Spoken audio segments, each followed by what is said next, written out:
어제 이어서 2장, 사도행전 2장 5절부터 13절까지 우리 한번 읽고 같이 나눠보도록 하겠습니다.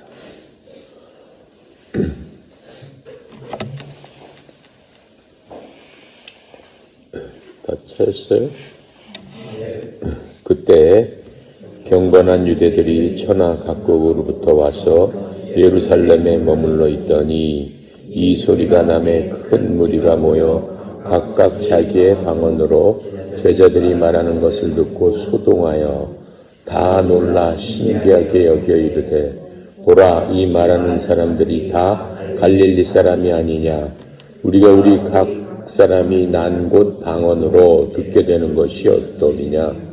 우리는 바데인과 메데인과 엘람인과 또 메소포타미아, 유대와 갑바도기와 본도와 아시아, 부르기아와 밤빌리아, 애국과 및 구레네에 가까운 리비아 여러 지방에 사는 사람들과 로마로부터 온 나그네 곧 유대인과 유대계에 들어온 사람이라.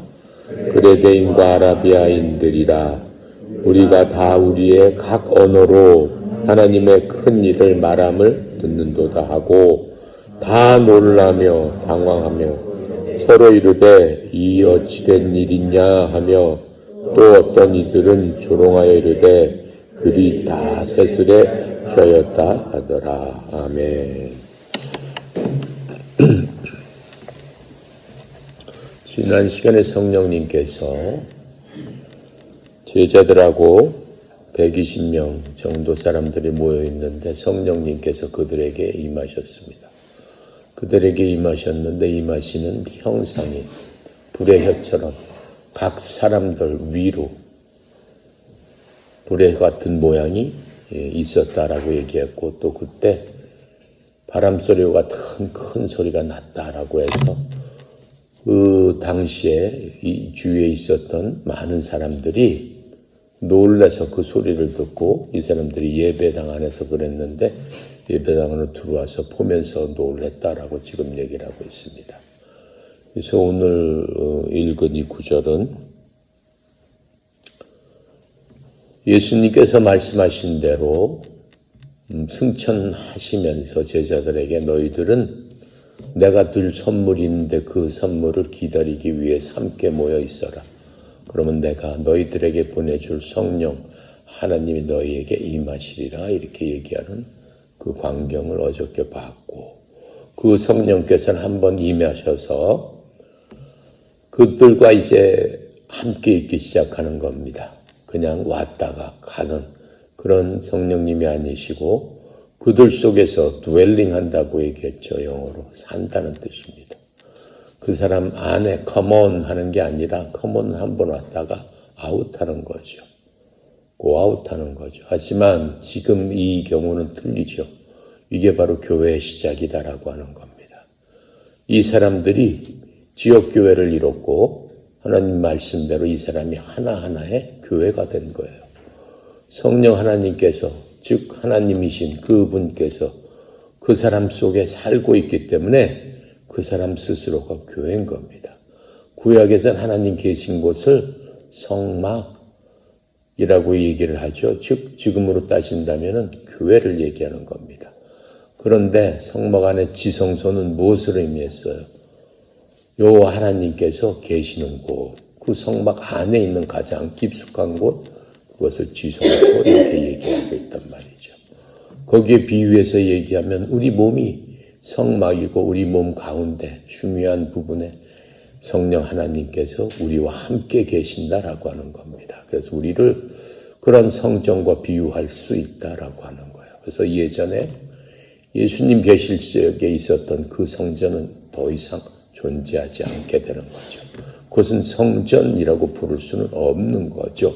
하나님이 계신 곳만 거룩한 집, 성전이 되는 것이고 이제는 거룩한 집이 아니고 그냥 예배당 건축물만 남아있게 된 것이고 이제 성령 하나님, 즉 하나님께서 우리를 성전 삼아서 우리 속에 들어오시는 그러한 모습을 보게 되는 겁니다. 그렇게 하고 지금 우리가 읽은 구절은 그 당시에 지금 6월절이 끝나고 오순절에 사람들이 많은 사람들이 오순절을 또 큰 명절 중에 하나이기 때문에 예루살렘 지역에서 많이 왔단 말이죠. 많이 왔는데 우리가 읽은 구절을 보면은 유대 사람과 유대 사람이 있었고 유대 사람으로 각 지방에 흩어져 있었던 사람 또 개종한 그러한 사람들이 있었습니다라고 하는 것을 우리가 볼 수 있었고 그리고 우리가 각 지역을 읽었는데 그 지역을 다 따져보면 15군데 됩니다. 그러니까는 그 당시에는 15군데 지역에서 온 사람들이 각각 방언으로 또 11절에 보면 자기네 언어로 말하는 것을 보고 깜짝 놀랐다 이렇게 얘기를 하고 있어요. 근데 이 방언이라는 얘기는 이해가 가는 얘기입니다. 이해가 안 가는 것은 성경에서 얘기하는 방언이 아니에요. 여러분 기도원에 가면은 막 샬라샬라 해요. 나도 방언을 해요. 나도 방언을 하는데 평상시에 하지 않습니다. 하는데 그냥 막 이렇게 보면은 그건 방언이 아닌 게 있어요. 그냥 엉터리 얘기 무슨 아각 소리를 지르고 방언은 그렇잖아요. 아름답고 그리고 이 사람들이 얘기한 거는 방언으로 무슨 얘기를 했겠습니까? 찬송을 한 거예요. 하나님을 찬송한 거예요. 여러분도 방언을 사모하면 방언을 주십니다. 근데 방언은 꼭 그렇게 유익하고 필요한 건 아니에요. 그렇기 때문에 하나님께서 원하시면 줄 수도 있죠. 가장 중요한 거는 방언을 그리고 하나님의 성령님의 표적이죠. 이미 성령님은 주어졌기 때문에 그 표적을 원하는 사람은 뭐 어떻게 해야 되겠어요? 성전이 깨끗하게 청소가 돼야 돼요. 첫 번째로. 자기가 생각하는 모든 것을 꿇어 엎드려서 회개하는 그런 날이 있어야 됩니다. 자기 속에 있는 더러운 것들을 다 꺼내놓고 하나님 앞에 자복하는 그런 심령이 돼야 돼요. 그래서 자기 안에 있는 것들을 깨끗하게 다 소재를 하고 하나님과의 거리낌이 없어야 돼요.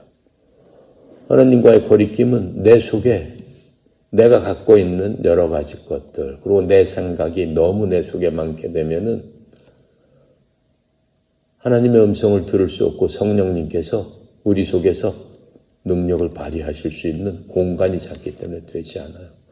그래서 지금 이 10일 동안 기다리면서 이 사람들이 함께 모여서 계속 기도와 찬송을 했다. 그때 11사도뿐만 아니고 12사도뿐만 아니고 마리아와 또 예수님의 모친과 그 형제들과 그래서 다 예수님을 사모하면서 기대하면서 정말로 감격 가운데 돌아가신 예수님, 부활하신 예수님을 봤으니까 얼마나 감격이 넘치겠어요. 그냥 은혜로 충만했겠죠. 그 상태에서 성령 하나님을 맞아들이고 그 사람들이 바로 초대교회 예루살렘 교회가 된 그러한 모습을 우리가 보고 있는 겁니다. 자, 그래서 이제 성령님께서 말씀하시는 그 모습, 그게 이제 우리가 읽었던 13절까지의 내용입니다.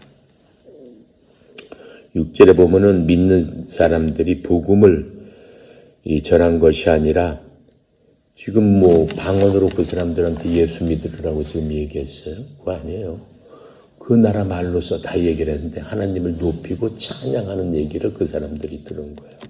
방언의 진짜 목적은 하나님을 찬양하는 거예요. 기도원 가면 방언으로 하나님과 교통을 하고 말도 안 되는 건 헛소리예요. 그런 거에 속아넣으면 안 되고 엉터리로 그런 방언을 받으려고 노력을 해도 안 돼요. 잘못하면 마귀가 시키는 걸 수도 있고 그리고 또 기도원에 가면은 옆 사람이 하도 소리를 지르고 시끄러워가지고 기도가 안 돼. 방언 노래인데 방언은 그렇게 하는 게 아니야. 점점하고 잠잠하고 조용히 아름답게 하는 거지 그렇게 소리를 주고 악을 쓰는 거는 방언 아니에요. 그래서 지금 이 얘기한 것들은 그 사람들이 알 수 없는 얘기가 아니에요. 이 세상에 있는 언어 중에 하나를 얘기하는 거기 때문에 알아들을 수 있는 언어를 사용했다는 겁니다. 그리고 누가가 지금 15곳 지역에 서로 다른 곳에 지역을 얘기를 했습니다. 근데 이 사람들이 알아들 수 있는 그 언어로 분명하게 얘기를 했다고 지금 성경책에 기록을 하고 있잖아요. 그래서 성경에서 특별히 방언에 대해서 이 사도행전하고 고린도전서에서도 이제 방언에서 나오고 있는데 이 방언으로 얘기했다는 것은 그렇게 얘기했을 적에는 그것은 무슨 얘기냐면은 성령님께서 우리가 알아들을 수 있는 언어로 하나님을 찬양했다는 그런 의미로 우리가 해석을 해야 됩니다. 하나님께서 왜 방언을 주셨겠습니까? 갑자기. 성경에서 방언을 준 그 얘기는 여기서밖에 없어요. 신약에서. 구약에서는 물론 있긴 해. 그 방언이 아니고 예를 들어서 나귀가 말을 하는 경우 하나님께서 그러한 경우 동물을 통해서 하나님께서 하나님의 말씀을 하는 그런 경우는 있었지만 이렇게 방언을 하는 경우는 이 사도행전에서 이제 처음 나오게 되는 겁니다. 이 방언은 지난 시간에 잠깐 얘기했는데 성경에 보면은 바벨탑 사건이 창세기 11장 1절부터 9절까지 나옵니다. 바벨탑 사건 여러분 다 알다시피 그 당시는 모든 사람이 한 민족 한 언어를 썼기 때문에 항상 의사소통이 있었죠. 그런데 그 사람들은 뭘 추구했어요? 하나님 앞에서 노아의 홍수 다음에 다시 종족이 좀 불어나니까 다시 우리가 우리의 이름을 날리고 우리의 명성을 드높이자. 우리가 한번 탑을 쌓아서 저 하늘 꼭대기까지 가보자. 라고 하는 그러한 생각으로 바벨탑을 쌓기 시작했습니다. 그 바람에 하나님께서 모든 사람을 이 전 세계로 흩으셨죠. 그 덕분에 지금 각 민족이 각각 다른 언어를 갖고 각각 다른 민족으로 이렇게 살아가게 됐습니다.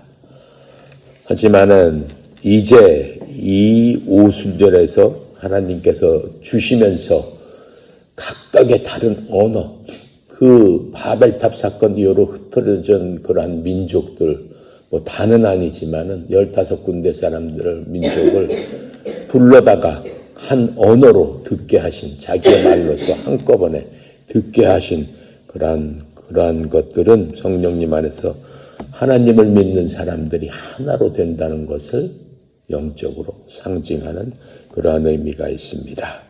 그래서 오순절은 하나님께 찬양을 드리는 겁니다. 바벨탑 건설은 방역하는 거였지만 하나님을 대적하는 그러한 일이었지만 오순절은 하나님께 겸손히 순종하는 그러한 사역이라고 할 수 있습니다. 우리가 이제 하나님의 경륜이 바뀌었다라고 하는 것을 볼 수 있어요. 성경 6,000년을 보면 하나님께서 매 하나님의 시대마다 사람을 사용하고 또 이 세상을 운영하는 방법이 그때마다 틀리는 그런 것들을 보고 있습니다. 그것을 하나님의 경륜이라고 이야기를 합니다. 또 다른 이유는, 방언을 준 다른 이유는 이 온 세상을 위한 것임을 사람들에게 알리기 위한 겁니다. 이스라엘 사람뿐만 아니라 이제 각 지역에서 온 사람도 하나님을 깨닫게 하기 위해서 여러 나라에서 경배하러 온 바로 그 사람들 있는 곳에서 하나님의 성령이 임하시고 그 사람들도 하나님이 부활하셨음을, 하나님이 살아계심을 알려주는 그러한 것이다라고 할 수 있습니다. 그래서 해리 마틴이라는 유명한 영국의 복음주의 선교자예요. 1780년부터 1800년 초까지 살았는데 이런 지역에 지금 전쟁하고 있는 그 이란 지역 선교사로서 그 생을 마친 아주 유명한 영국의 선교사입니다. 그 사람이 한 얘기는 뭐냐면은 이 그리스도의 영은 선교의 영이다. 우리가 그분께 가까이 나아갈 수 있도록 우리는 더욱 열정적으로 선교사가 되어야 합니다. 이렇게 얘기했던 사람입니다. 성령을 받았다는 것은 선교의 영을 받았다라고 하는 거예요.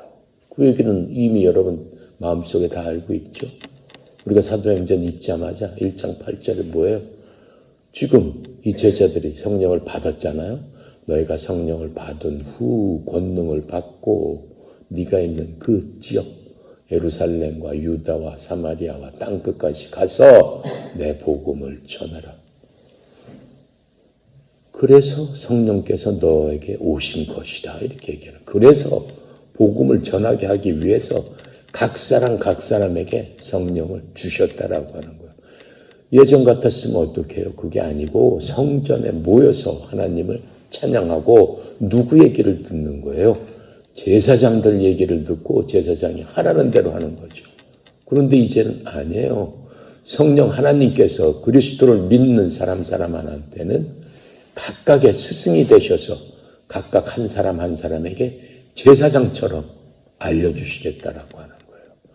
그래서 하나님께서 우리를 뭐라고 말씀하시는 거예요?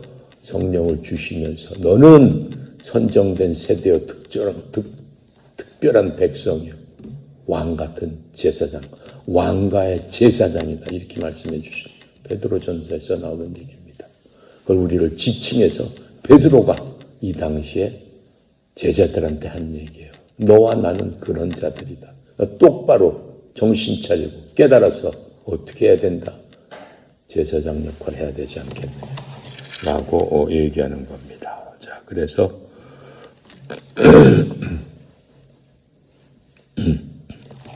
우리가 보니까 이들 중에서 관심 있는 사람이 있었고 무관심한 사람이 있었죠.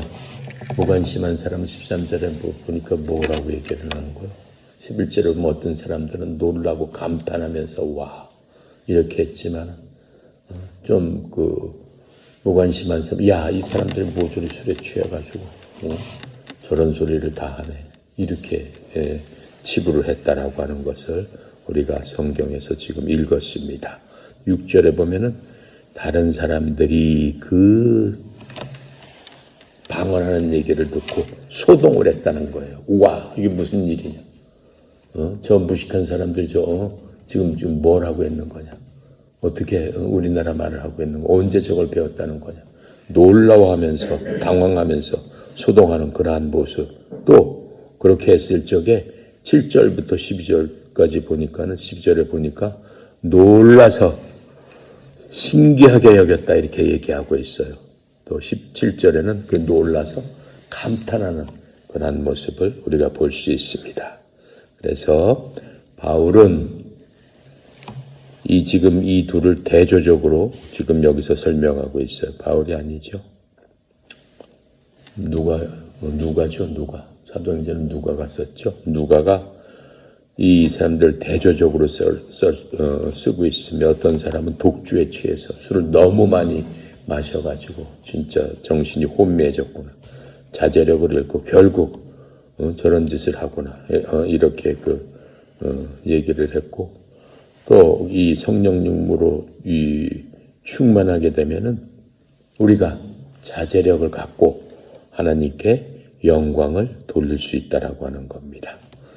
술을 마시는 거는 바울은 뭐라고 그랬어요? 에베소서 6장에서 술 취하지 말라. 방탕한 것이니 어떻게 해라? 깨어 기도해라. 이렇게 얘기했죠. 술은 성경에서 좋은 걸로 나오지 않습니다. 술을 많이 마시는 것은 하나님께서 여러분 속에 계시는 성령님께서 기뻐하시지 않습니다. 물론 술 마시면 그게 죄다라고 할 수는 없어요. 문제는 술을 마시면 죄 짓기 쉬워진다. 용기가 생기는 거예요. 왜요? 사람은 육신의 정욕, 안목의 정욕, 인생의 자랑으로 구성이 되어 있습니다. 그것을 위해서 사람들은 추구를 하고 그게 발달한 사람들이 이 세상을 지배하려고 하는 욕망 덩어리가 되는 거예요. 그걸 부추기는 게 술이다라고 하는 거예요. 그래서 술 취하지 말라 하나님께서 이렇게 말씀하고 있습니다. 자, 그래서 우리가 이제 성령님을 모시고 있기 때문에 성령님께서는 우리들에게 하나님에 대한 만족, 화평, 그게 정말로 깊은 만족이 있죠. 또 기쁨을 주시되 일시적인 기쁨, 세상이 주는 기쁨이 아니고 영원한 기쁨을 주신다라고 하는 겁니다. 14절부터 다시 한번 읽어봅시다. 14절부터 21절까지 읽고 한번 살펴봅시다. 베드로가 11사도와 함께 서서 소리를 높여 이르되 유대인들과 예루살렘에 사는 모든 사람들아 이 일을 너희로 알게 할 것이니 내 말에 귀를 기울이라. 때가 제3신이 너희 생각같이 이 사람들이 취한 것이 아니라 이는 곧 선지자 요엘을 통하여 말씀하신 것이니 일렀으되 하나님이 말씀하시기를 말세 내가 내 영을 모든 육체에 부어주리니 너희 자녀들은 예언할 것이요 너희 젊은이들은 환상을 보고 너희 늙은이들은 꿈을 꾸리라. 그때 내가 내 영을 내 남종과 여종들에게 부어주리니 그들이 예언할 것이요 또 내가 위로 하늘에서는 기사를 아래로서는 징조를 베풀리니 곧 피와 불과 연기로다. 주의 크고 영화로운 날이 이르기 전에 해가 변하고 어두워지고 달이 변하여 피가 되리라. 누구든지 주의 이름을 부르는 자는 구원을 받으리라 하셨느니라. 아멘.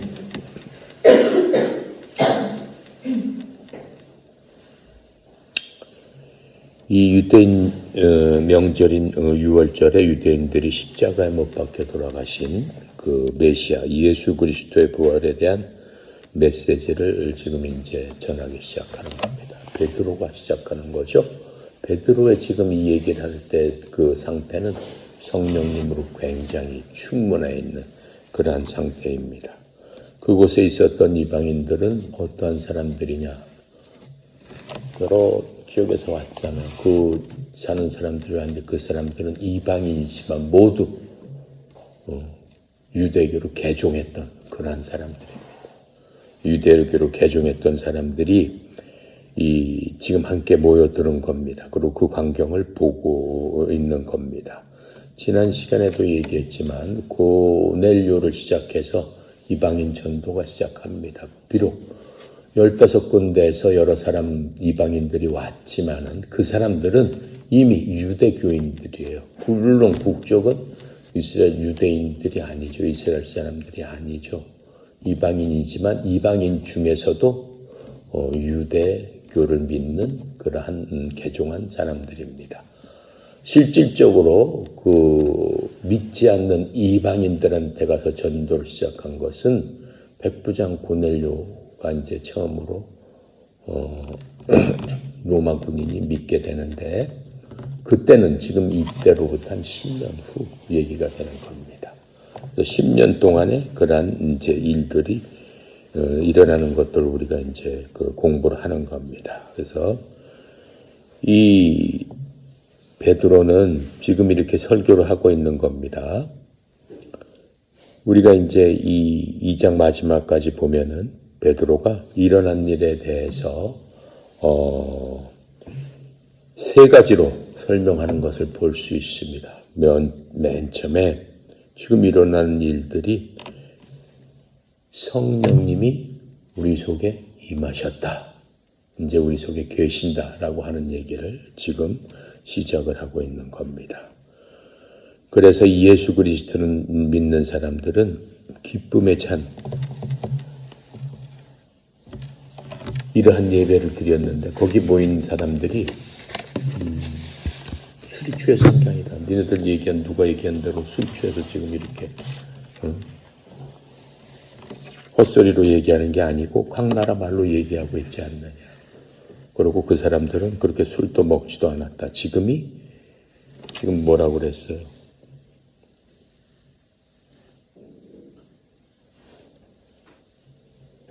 아까 뭐라고 그랬죠? 15절에 때가 제3시니 때가 제3시라는 거는 9시를 얘기하는 겁니다. 지금 이스라엘 이 당시에 그 시간에다는 플러스 6을 하면은 우리나라 시간으로 되는 거예요. 제3시는 오전 지금 9시다. 9시인데 무슨 술을 먹느냐라고 얘기를 하는 겁니다. 보통 유대 사람들은 9시 전에는 먹거나 마시질 않습니다. 그리고 식사 때 이외에는 뭐 이렇게 술을 마시고 하는 일이 없어요. 그리고 성경책을 이제 우리가 볼 적에 예수님께서 맨 처음에 기적을 행하실 적에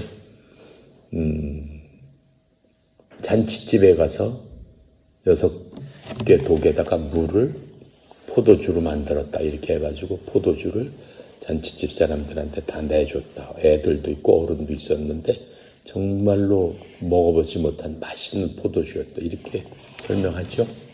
성경책에. 포도주가 아닙니다. 예수님은 포도주를 마신 적이 없어요.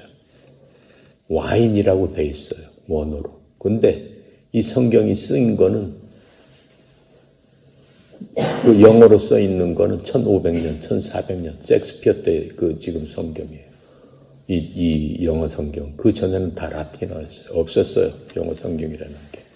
처음 써진 성경이 킹 제임스 성경이에요. 그때 옥스포드 성경을 찾으면 와인 하면 포도주 이렇게 나와 있어요. 포도주가 아니다라고 하는 거예요.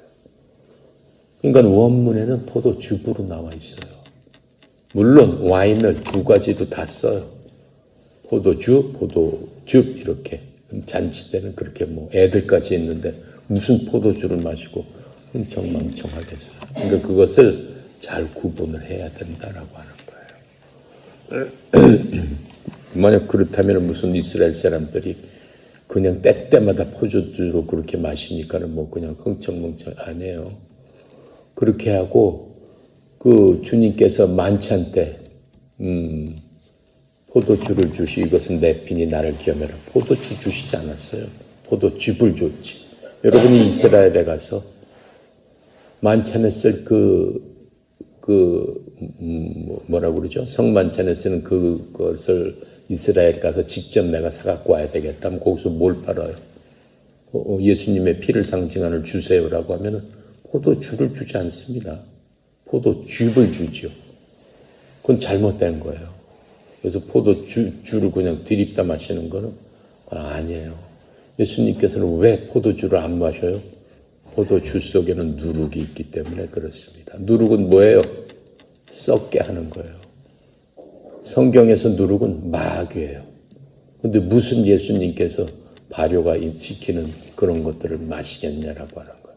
순수하지 않다라고 하는 거죠. 발효를 시켜버리니까. 그래서 이스라엘 사람들이 6월절에 나올 적에도 무슨 빵을 먹었어요? 발효 안 된 누룩이 없는 빵. 그것을 구워서 너희들은 먹어라 이렇게 얘기했잖아요. 그래서 모든 제사에서는 누룩이 없는 빵을 먹는단 말이에요. 쉽게 얘기하면은 여러분 빵집에 가면 빵이 부풀러 있는 건 이스트, 효모. 그걸 다 넣으니까 부풀러 오르죠, 밀가루가. 하지만 여러분 호떡 그거 사 먹으러 가면 그거 넣어요? 그냥 밀가루 반죽해가지고 밀가루 안 넣고 그냥 부어버리니까 납작하잖아요. 부풀지 않고. 이스라엘 사람들이 먹은 것은 그걸 먹는 거예요. 인도 사람들의 난이라고 그러나 그거예요. 그러니까는 이 사람들이 먹는 아랍 사람들도 그래서 그러고 먹는 거예요. 같은 조상이기 때문에. 그렇게 우리가 알고 우리가 생각을 해야 되는 겁니다. 그래서 이 베드로가 지금 우리가 읽었던 거는 지금 몇 절이냐? 16절부터 21절에 유엘의 얘기를 얘기한 거예요. 16절부터 보면은 유엘을 통해서 말씀하신 그것을 일러스되 하면서 17절부터 21절까지는 대언자 유엘이 마지막 때를 지금 얘기했을 뿐만 아니고 예수님이 오시고 하는 그런 것들을 이제 얘기를 하고 있습니다. 그래서 이 유엘 22장 28절부터 32절의 말씀을 베드로가 지금 인용해서 한 건데 이 베드로는 바로 이것들이 이렇게 될 것이지만 이 예언이 완전히 지금 이루어졌다. 이 땅에서 이루어졌다라는 얘기를 하지 않았어요. 왜냐하면은 이 말대로 지금 이루어지지 않았단 말이에요. 현재도. 어떻게 돼야 돼요? 여기 끝에 보면 뭐라고 써 있어요? 내가 위로 19절에 보면은 땅에 큰 종조를 베풀리니 달이 변하여 피가 되고 해가 변하여 어두워지고 이런 얘기가 있잖아요. 아직까지 그 일은 이루어지지 않았는데 그 일은 언제 일어나는 거예요? 이 세상 종말 때 일어나는 거예요. 하지만 지금 이 얘기를 한 건 뭐예요? 초대교회가 시작되자마자 그 일의 스타트가 시작됐다 이미 얘기하는 거예요. 말세로 지금 가고 있고 재림의 때로 가고 있고 이 세상이 망하는 그때로 심판받는 그때로 지금 스타트를 끊었다라고 지금 얘기하는 거예요. 그래서 신약교회가 시작되면서 이 일은 시작되고 있는 거다라고 하는 거예요. 구약 사람들은 모세부터 시작해서 다윗부터 구약에 나오는 모든 예언자들은 예수님이 이 시점에 온다는 것은 몰랐어요. 그 사람들은 높은 산을 이렇게 쭉쭉 봤어요. 천지창조부터 시작해서 모세 다윗부터 시작해서 산봉우리로 따진다면 그 다음에 말세까지 이렇게 다 봤지만 그 사이에 교회가 들어있다라고 하는 것은 몰라요. 예수님이 오는 봉우리도 알고 있어요. 예수님의 재림과 예수님이 오시는 것도 알고 있지만은 그 사이에 뭐가 있었다라고 하는 걸 모른단 말이에요. 자기네들처럼 이런 그렇게 인도가 되는 줄 알지 교회가 돼가지고 성령께서 직접 오셔서 성령님께서 직접 운행하시면서 이렇게 한다라고 하는 것들은 알려주질 않았다라고 하는 겁니다. 자, 그래서 이제 지금 우리가 읽은 예언의 표적과 기적이 아직 일어나지 않았기 때문에 예언이 성취됐다라는 말을 한 게 아닙니다. 그래서 마지막 때 이스라엘 민족이 여기서 주의 날, 여기 마지막 얘기하고 있죠. 주의 날, 누구든지 주의 이름을 부르는 자는 구원을 받으리라 하셨느니라. 바로 이제 그게 되는 날이 주의 날이다라고 얘기를 하는 겁니다. 주의 날에 관련해서 겪게 될 일들을 지금 다 보여주고 있습니다. 베드로는 성령님의 인도하심에 따라서 이 예언이 교회 시대 때 적용된다라고 하는 것을 지금 선포하고 있는 겁니다. 요엘을 보면은 지금 이것처럼 똑같이 얘기를 하고 있습니다.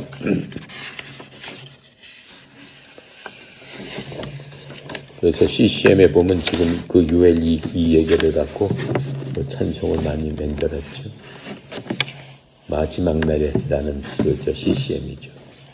마지막 날에 성령 오시리니 그렇게 해서 부르는 게 있어요. 베드로는 뭐라고 얘기하는 거예요? 요엘이 얘기한 바로 그분, 그 성령님이 여러분한테 있는 바로 그 성령입니다. 라고 얘기하는 겁니다. 그 성령님께서 요엘이 얘기했던 그 성령님께서 이제 여기와 계십니다라고 하는 겁니다. 하지만 이 베드로가 얘기했을 적에 많은 유대인들, 제자들을 빼놓고 예수님의 부활을 직접 본 그런 말을 직접 들은 그런 사람을 빼놓고 대부분의 유대인들은 그 말을 믿지 않았어요. 이제까지 수천 년 동안 하나님의 영이 오직 하나님께서 선택한 소수의 사람들에게만 주어졌다고 생각했기 때문에 그렇습니다. 하지만 하나님께서는 이 세상을 창조하시고 이스라엘 백성 창조하시고 모세를 세우신 다음에 모세 입을 통해서도 한번 그렇게 얘기한 적이 있습니다. 그게 모세가 썼던 민수기 11장 28절부터 29절의 말씀입니다. 잘 들어보세요. 모세 청년들 중 한 사람이 곧 그의 종 눈의 아들 여호수아가 응답하여 이르되 내 주 모세여 그들이 하지 못하게 하소서 하므로 이게 무슨 사건이에요? 지금 모세가 40년 광야 동안 헤매는 동안 어느 날 갑자기 많은 사람들이 막 예언을 하기 시작하는 거예요. 그 당시는 그 모세 혼자서 하나님의 대언자로서 하나님의 말씀을 받아서 사람들을 인도하고 하나님의 지시대로 했는데 어느 날 갑자기 회중에 있는 사람들이 막 제각기 예언을 하기 시작하는 거예요. 그랬더니 지금으로 따지면은 모세 비서실장이 여호수아죠. 여호수아가 쟤네들 조용하게 하세요. 그랬더니 모세가 뭐라고 해요? 모세가 여호수아에게 이르되 내가 나를 위하여 저렇게 못하게 하느냐? 나를 위하여 시기하느냐? 나는 주의 온 백성이 대언자가 되어 주께서 그들 위에 자신의 성령을 두기를 원하노라. 이렇게 얘기를 합니다. 그러니까 이 성령을 받기 1500년 전에 모세는 그런 것들을 생각한 거예요. 나 혼자서 성령을 받는 게 아니고 모든 내 백성들이 하나님과 함께하는 그런 영을 받았으면 좋겠다. 이렇게 생각했던 겁니다. 이거는 반증으로 따지면 무슨 얘기예요? 그 당시 예수님이 이 땅에서 오셔서 돌아가시기 전까지는 성령이 모든 사람한테 임한 적이 없다. 라고 얘기하는 거예요. 특별한 사람, 모세 같은 사람, 여호수아 같은 사람, 하나님께서 옷을 기름 부었다는 얘기로 구약에서는 얘기를 하죠. 그런 사람한테만 성령이 임하시는데 그것도 죽을 때까지 항상 아니에요. 죄를 짓고 잘못하면 그 영이 떠나가 버렸어요. 대표적인 사람이 누구예요? 이스라엘 초대왕 사울이죠. 사울이 하나님의 그 왕으로 기름 부었고 성령을 부어줬는데 하나님의 말에 순종하지 않다 보니까 사울이 한테 하나님의 영이 떠나고 사울이 어떻게 돼요? 미치잖아요. 미치고 나중에는 그냥 자살하는 그러한 모습으로 불행하게 끝나는 것들 우리가 성경에서 볼 수 있습니다. 그런데 바로 이 120명 남녀 모두가 모세, 다윗 그리고 이러한 하나님의 대언자들을 충만하게 했던 바로 그 성령님의 축복이 이루어진 겁니다. 물론 우리도 그 안에 이제 포함된 겁니다. 얼마나 큰 축복인가. 그건 참으로 새로운 시대를 연 겁니다. 하나님께서 인류 구원 계획을 완성하실 마지막 날 바로 이 last days의 시작이 여기서 시작된 겁니다. 우리는 이 마지막 때를 살고 있는 사람입니다.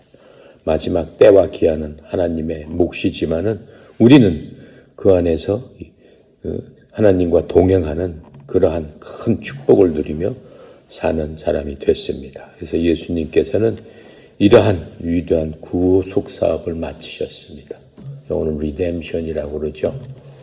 그 리뎀션을 이제는 마치셨고 이제 남은 일은 이스라엘 민족을 시작을 해서 세상에 복음을 전하는 것이 남아있는 겁니다. 누구든지 주의 이름을 부르는 자는 구원을 받으리라라는 그러한 21절의 초대 말씀이 이제 시작되는 겁니다. 그래서 베드로는 어떻게 이런 일이 일어났는가를 이제 설명을 합니다. 예수님께서 살아계시다라고 하는 것들을 설명을 하게 되는 겁니다. 이 동방에서는 엄청나게 소문이 빨리 전해졌죠. 예수님이 살아계실 적에 예수님이 어떤 분이시다라는 그런 것들. 그래서 6월절 날 이스라엘 예루살렘에 모였던 사람들이 100만 명이 넘었다고 그랬어요. 그 옛날에 예수님의 소문을 듣고 들은 전 세계에서 모여들은 사람들이 그렇게 6월절에 그렇게 많이 모였습니다. 그랬을 적에 그 사람들이 예수님의 기적을 기대하면서 모였는데 그 사람들은 나사렛 예수님이 체포되는 광경, 재판받는 광경, 그리고 십자가에서 처형 또는 광경을 봤을 뿐만 아니라 들어가지고 그 모든 것들을 전 세계로 퍼날르게 된 겁니다. 물론 그들은 예수님의 제자들이 예수님을 시신을 훔쳐서 사람들이 생전에 예수님께서 나는 부활한다라는 그러한 약속을 지키시고 부활하셨다라고 믿게 하려고 이렇게 훔친 것이다라고 누가 얘기를 해요? 공식적으로 돌아가신 다음에. 유대 공회원들, 말하자면 유대를 다스리는 제사장 그룹들, 서기관 그룹들, 바리새인 그룹들, 지도자들이 모의해서 그렇게 헛된 소문을 벌쳤죠. 하지만 이제 베드로는 무서워서 도망갔던 베드로가 진실을 말하기 시작하는 겁니다. 나사렛 예수님께서는 정말로 부활하셨다라고 하는 것들을 얘기하기 시작합니다. 그 부활은 예수님이 메시아이심을 증명하는 거였죠. 구원자로 이 땅에 오신 그동안 역사적으로 수천 년 동안 기다렸던 하나님의 사람 메시아다라고 하는 것들을 이제 담대하게 성령님의 그 능력을 통해서 얘기하기 시작하는 겁니다. 그래서 베드로는 이런 사람들에게 나사렛 예수 그리스도의 부활에 대해서 몇 가지로 증거를 제시하면서 그리스도를 믿고 구원을 받아라 라고 지금 얘기를 하고 있습니다. 이제 우리가 공부할 텐데 베드로가 믿지 않는 사람, 또 그러한 헛된 소문을 귀담아 듣는 사람들한테 증거를 하는데 세 가지로 합니다. 첫 번째, 예수는 우리처럼 인격체이시다. 즉 사람으로 이 땅에 오셨다라고 하는 그러한 얘기를 하게 됩니다. 자, 그렇게 하고 두 번째 증거는 우리가 이제 다음에 내일 보면은 25절부터 31절에 다윗의 또 대언이 있습니다. 1500년 전 사람이지만은 예수님에 대해서 다윗이 직접 얘기한 것이 있습니다. 그것을 또 베드로가 사람들한테 다 이것이 증거다라고 얘기를 합니다. 그 증거가 지금 이루어지지 않았느냐라고 얘기합니다. 세 번째 증거는 믿는 사람들의 증언. 그동안 예수 그리스도를 믿고 체험한 사람들이 생생한 증언을 통해서 예수님은 살아계시다라고 하는 것들을 이제 증명하게 되는 겁니다. 그게 22절부터 35절에 베드로의 증언이 나오기 시작하는 겁니다. 겁쟁이 베드로가 성령 하나님의 임재하심을 통해서 180도로 바뀌는 것을 우리가 볼 수 있습니다. 그것뿐만 아니라 무식한 베드로는 학문이 없어요. 배우질 않았어요. 나면서부터 그냥 집에서 고기만 잡던 그런 사람이었어요. 누구도 넘볼 수 없는 지혜와 능력과 용기가 뛰어난 사람으로 바뀌게 되는 겁니다. 그것뿐만 아니라 베드로는 예수님이 가졌던 그러한 능력을 갖게 되는 것을 우리가 볼 수 있습니다. 그 모든 것들은 성령 하나님께서 베드로 안에서 역사하시는 그 모습을 볼 수 있습니다. 베드로가 그렇게 할 수 있었던 거는 우리가 사도행전을 이렇게 보면 많은 사람이 나오지만은 여러분과 내가 사도행전을 통해서 느끼고 듣고 공부하고 배울 수 있는 단 한 가지는 그 사람들은 오직 한 마음이었다라고 하는 거예요. 전체적으로도 한 마음이었지만 개인적으로도 딱 한 마음밖에 없었다. 뭘? 나는 예수 그리스도를 영화롭기 위해서 하기 위해서 내가 삶을 사는 겁니다. 라고 했을 적에 하나님께서 그들의 생을 다 책임지시는 그런 모습을 볼 수 있습니다. 마지막에 그들이 순교하게 된 것도 생을 책임진 거예요. 순교는 하나님을 위해서 자기 목숨을 내놓는 거죠. 가장 큰 인간으로서는 상급을 받는 그러한 일에 참여할 수 있도록 하나님께서 축복해 주셨다라고 하는 것을 볼 수 있습니다. 그래서 우리도 사도행전을 통해서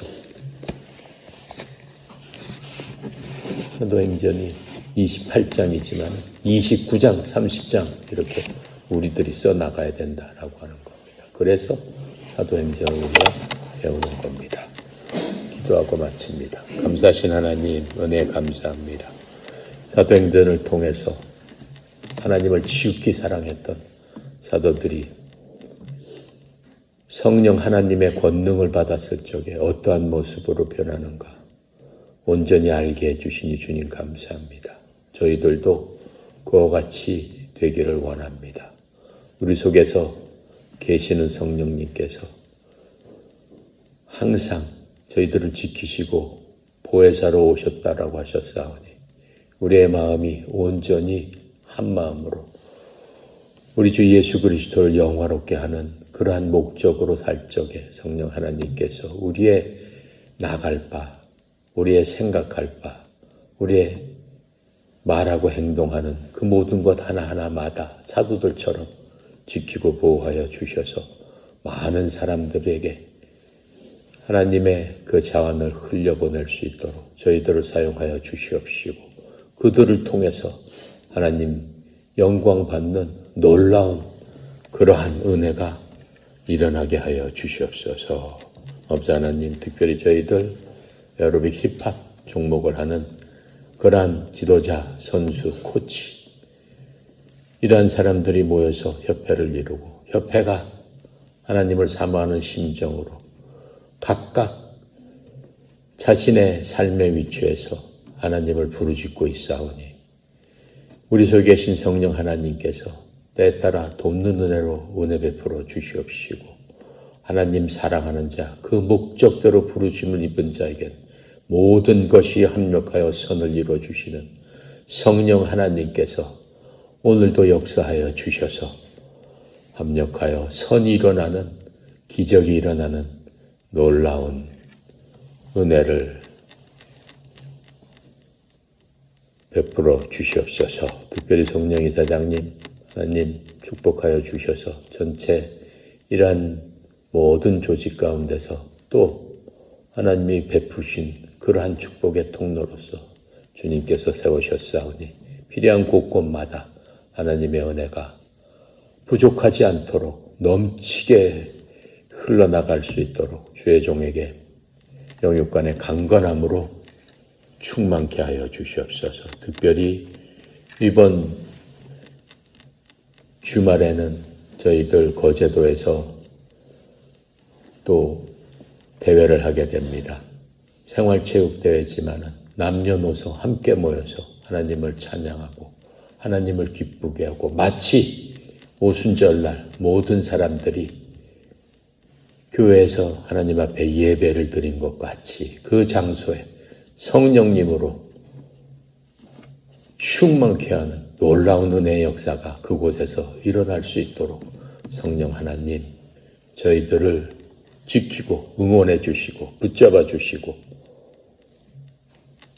사랑이 넘치는 가운데 하나님의 영광이 드러낼 수 있도록 저희들을 사용하여 주시옵소서. 또 아픈 우리 형제 자매들 주님 이 시간 특별히 역사하여 주셔서 오순절 그때처럼 아픈 곳이 치유되고 필요한 곳이 채워지는 놀라운 기적도 체험할 수 있도록 저희들이 사도행전을 공부하는 기간 중에 각자에게 일어나는 놀라운 성령님의 은혜를 한 사람도 빠짐없이 체험할 수 있는 은혜도 베풀어 주시옵소서. 모든 것 주님께 의탁드리며 감사드리며 우리 주 예수 그리스도 이름으로 간절히 기도드렸습니다. 아멘.